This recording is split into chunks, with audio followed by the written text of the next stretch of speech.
I wanted to draw a picture for listeners out there, a very simple, crude picture that describes effectively the false left-right paradigm.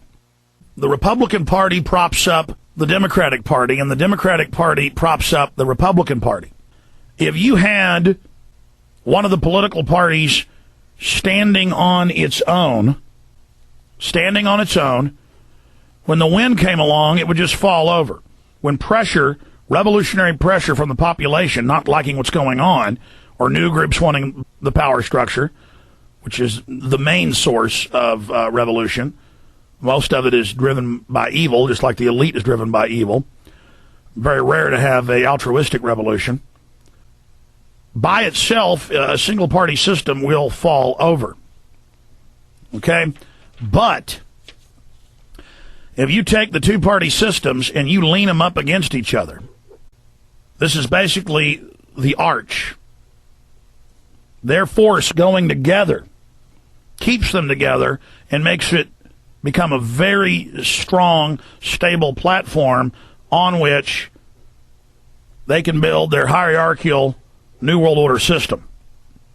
Okay?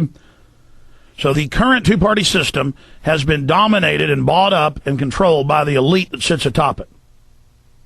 Now, the elite with a one-party system would not be balanced on top of one party.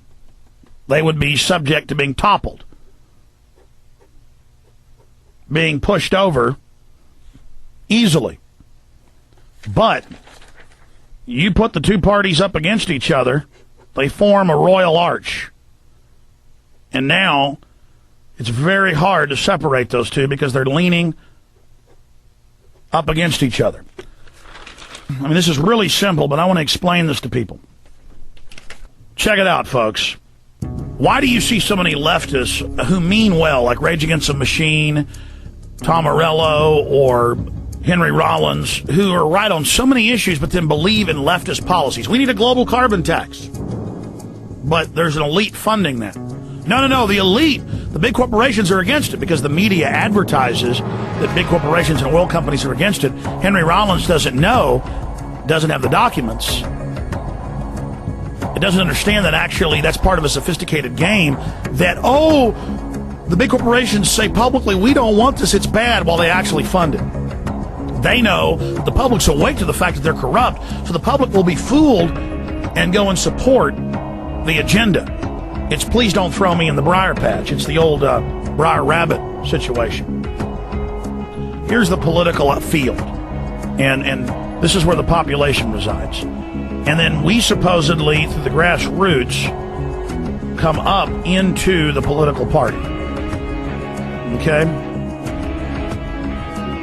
And then they lean on each other, as I was saying earlier, and support each other. If they're standing alone, the pressure of revolution or of new power structures will easily topple it and blow it over. But leaning together, it's not going to fall down. Okay? Now, I know that's simple, but let me give you an everyday example of this. As I said, the left sees all of these evil mainline Republicans who we know are liars and who the media even exposes as being liars. They see them lying about everything else. So if the Republicans come out and say, we're against a global carbon tax, well, then by God, I'm for a global carbon tax. And so that's how the two sides leaning up against each other give the other side support. And so Democrats over here, Republicans over here, Republicans attack Barack Obama. And then the Democrats attack John McCain. And then the population who's down here is trained to see John McCain as representing them personally, as being their daddy, of where their personal power comes from, of their camp, their brand name, their brand of soda, their brand of automobile, Ford or Chevy. And so this is a controlled paradigm. And so we have Republicans attacking Democrats, and that's the force against them. And you have Democrats attacking Republicans, and that's the force against them.